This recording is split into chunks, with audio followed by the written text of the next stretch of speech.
Periorificial/perioral dermatitis update. I told y'all that I was suffering with this about a month ago. This is what we're looking like now.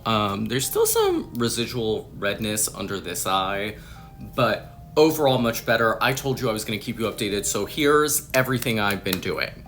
Keep in mind, the heavy lifting here is being done by prescription medications, so for people suffering with perioral derm, it's important to talk to a doctor. I know a lot of y'all are gonna latch onto the skincare products. What's doing the heavy lifting here is the scripts. The first thing I started at the very beginning was Ivermectin 1% cream. The brand name version of this is Soolantra. If you're asking yourself, oh, isn't that horse medication that people were trying to take for COVID? Yeah. However, it's usable in humans, and it's been used in the past for things lice, scabies. However, it is also a rosacea treatment. It's been around for several years. It's indicated for specifically papular rosacea. Perioral/periorificial dermatitis is very close to rosacea. So a lot of the medications we use for it are also used for rosacea.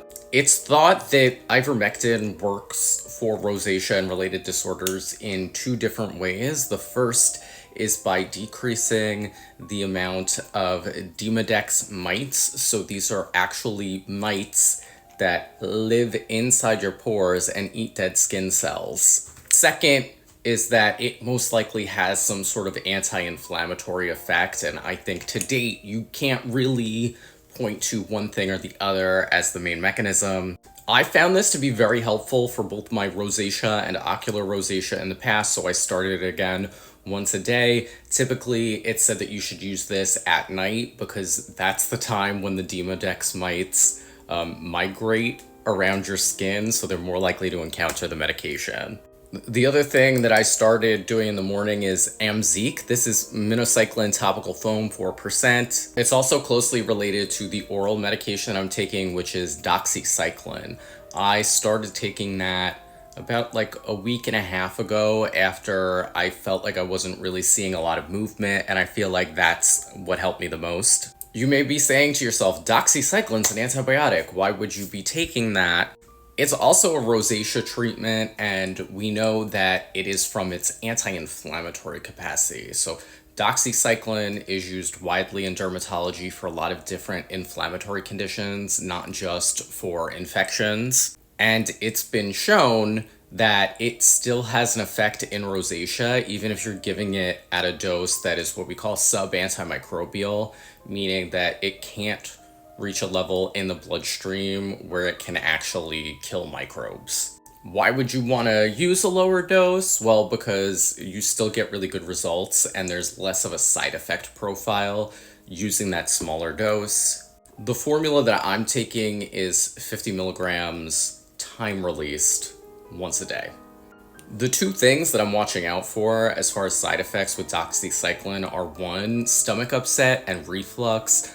I've always recommended to my patients that they take doxycycline with food. Some pharmacies will put a label on it saying do not take with food because theoretically doxycycline could be chelated or deactivated by positive ions, specifically calcium. We really don't know if that happens in people's digestive tract, so I think that it just really helps with people's compliance if they're taking it with food because there's less of a chance of stomach upset. The other thing to really know about doxycycline is that it can be a photosensitizing medication. So, I'm always really diligent about sun protection, but I'm continuing that now. As far as skincare, I've been keeping it really simple. So gentle cleanser once a day. I'm really leaning into hydration and calming products. So this is Bioma's Balancing Face Mist and their Hydrating Milky Toner, which I already love. Serum-wise, I've been using Vichy's Mineral 89 Prebiotic and Eyes. Their Vichy Spring Water has been shown to decrease inflammation. These are very hydrating. I just like to keep them on board. It is also hot and friggin' humid here in New York right now, so I've been sticking to lighter moisturizer. So this is La Mer's Moisturizing Fresh Cream. And I've also been liking Dew's Air Angel Hydrating Gel Cream. So I haven't been exfoliating. I stopped any retinoids. Like I'm really just trying to keep it as simple as possible and not take the chance of impairing my barrier. I'm going to introduce those things back in slowly.